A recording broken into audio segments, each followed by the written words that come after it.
When a musician and composer is more popular than ever years after his death, there's usually a pretty good explanation.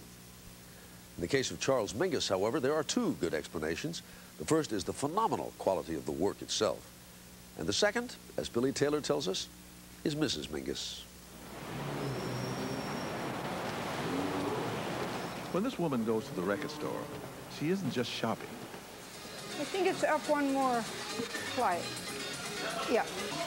She's Sue Mingus, wife of the late Charles Mingus. Mingus. Sue's hunting for bootlegs, counterfeit, and which her husband and the other performers never got paid.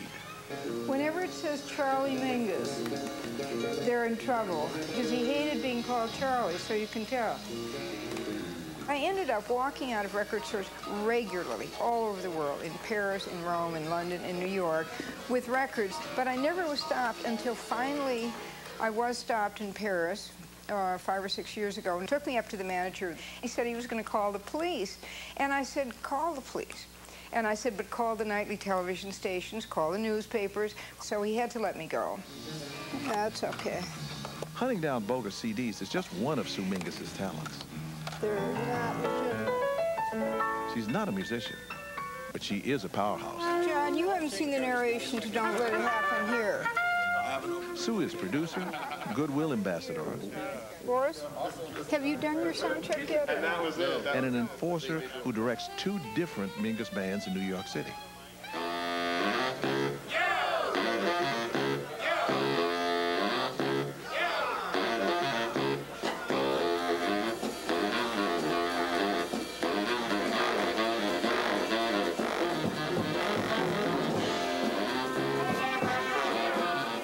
I can almost spot them. There's a certain kind of musician that radiates to this music, that likes a challenge and a risk and is willing to fall on his face for some great music.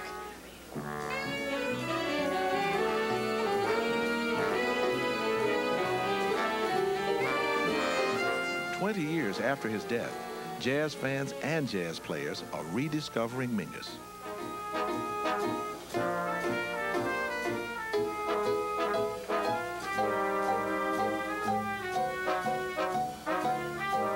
Here in Greenwich Village, the Mingus Big Band has been packing them in for almost a decade.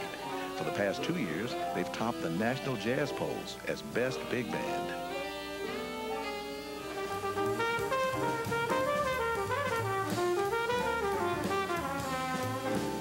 It's always a challenge. It never gets boring.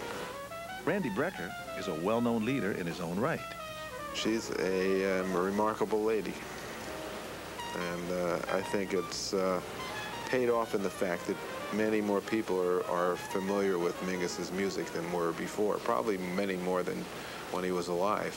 And it's all due to her and us.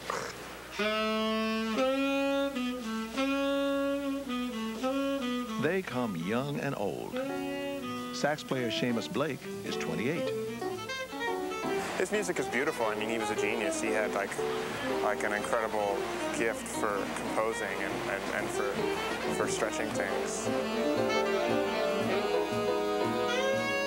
Britt Woodman is 79. He played trombone with Mingus when he was 16.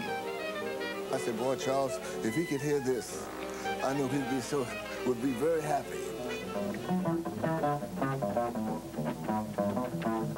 Mingus was a giant of a man. In the 1950s, he played in my trio. He took bass playing to a brand new level. When he improvised, he was also composing. To me, these compositions are his legacy.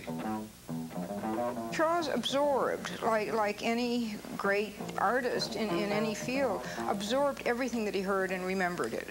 And all of that went into his music, Latin music, Eastern music, you know, bebop, whatever it was. And it magically came out Mingus. Well, he was very serious and very demanding as a band leader, and never compromised an inch in any kind of music that he wanted performed, and would stop, in fact, the music, fire the drummer, rehire him back. Whatever he had to do was fair game. I almost feel the pencil breaking under the pressure of the feeling. Sue still lives in the apartment they shared. When Charles was alive, he was such a dominant figure and personality that nobody really wanted to trespass the territory. It was his music.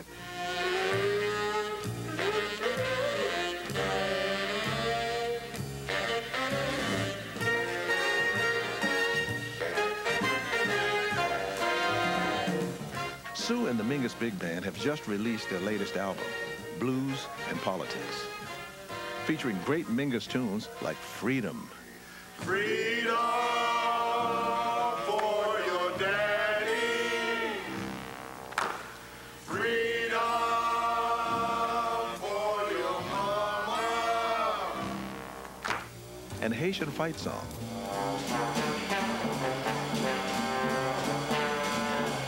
For musicians to come in and bring their own identities and their own personalities, this is what keeps the music modern. This is what turns on the musicians. Randy Brecker. There's just so much music, and how he found time and the energy and the creative powers to write all this is just still, like I said, boggles my mind.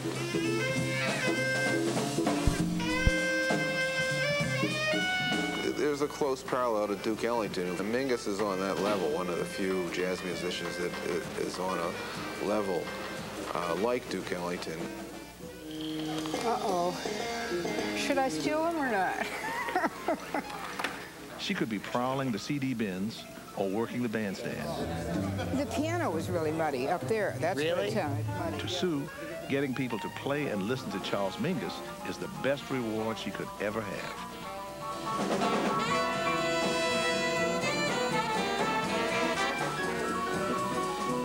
Listen to his music, because it's all there, everything he was. I mean, his art was the center of his being.